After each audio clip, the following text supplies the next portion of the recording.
ay pupunta sa paanan ng bundok ng Maragondon dito sa Cavite.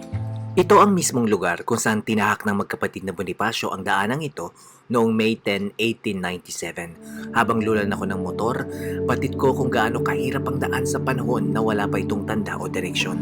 Kinailangan ko munang maglakad dahil sa hirap ng daan dito hanggang sa makita namin ang batis na ito sa gitna.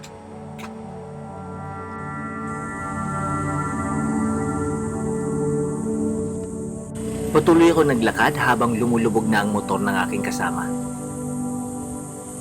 Kapansin-pansin na hindi ito madalas na pupuntahan ng tao. Maraming puno, damo at sadyang patahimik ng lugar sa aming pinapasok na gubat. Daanang nagdala sa kamatayan ng dalawang Bonifacio.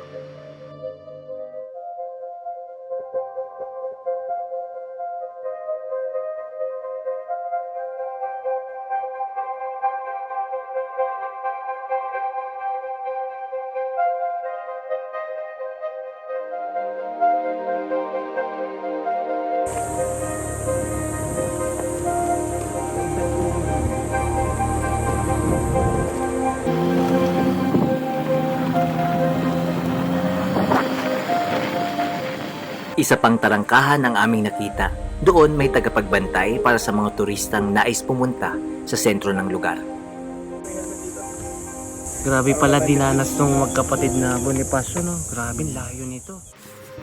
Sa pagpapatuloy na pagmamaneho namin, narating namin ang simentadong daanan, tanda kung saan tinayo ang simbolo ng kabayanihan ni Andres Bonifacio.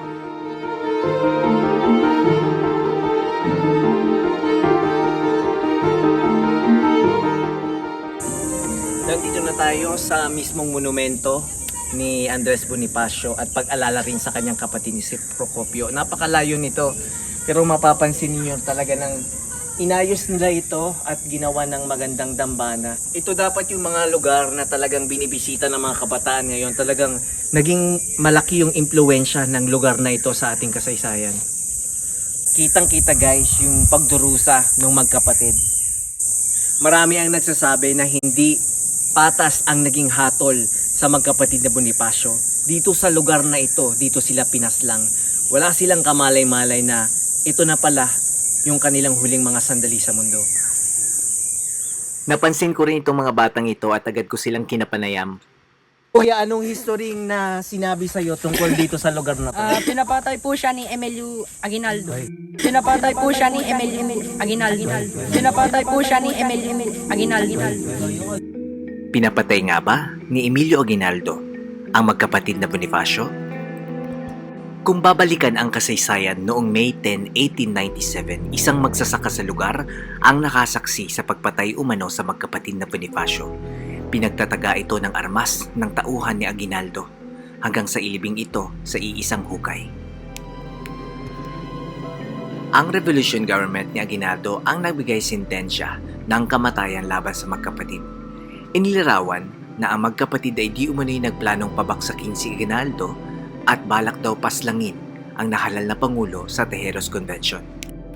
Itinanggi ito ng magkapatid, ngunit pinalilibutan sila ng mga traidor ng kapwa Pilipinong nagsulsol upang matuloy ang parusang kamatayan imbis na pagpapatapon lamang.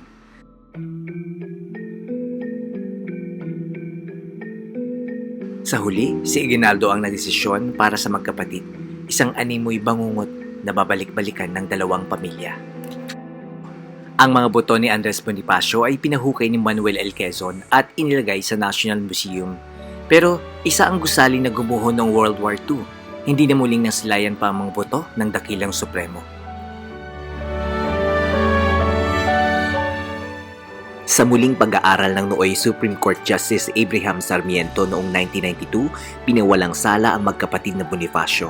Ayon dito, hindi naging patas ang naging hatol sa dalawa, dahilan para malinis ang kanilang pangalan sa kasaysayan. Isang patunay na sa gitna ng gyera, hindi natin kailangang kumitil ng kapwa Pilipino kung ang pinaglalaban ay ang ating lahi sa ganap na paglaya ng bansa. Pagpapatunay na hindi kailanman mabubura ang tunay na adhikain ng katipunang tinatag ni Andres Bonifacio. Isang bayaning salamin ng mga mahihirap na nagtatag ng KKK na layunin ay lumaya sa pamamagitan ng pakikidigma. Isang tagpo sa kasaysayan na hindi natin naranasan. Isa si Bonifacio Sa mga bayaning hindi dapat kalimutan, lalo na ang kanilang mga kabiyanihan, na ang paglaya lamang ng ating bansa ang hangad at di kailanman matutumbasan ng salapi o anumang pabuya. Ako po si Raymond Lopez. Thank you very much for watching and have a nice day. Bye! Huling pag-ibig pa ang hihigit kaya sa pag-ibig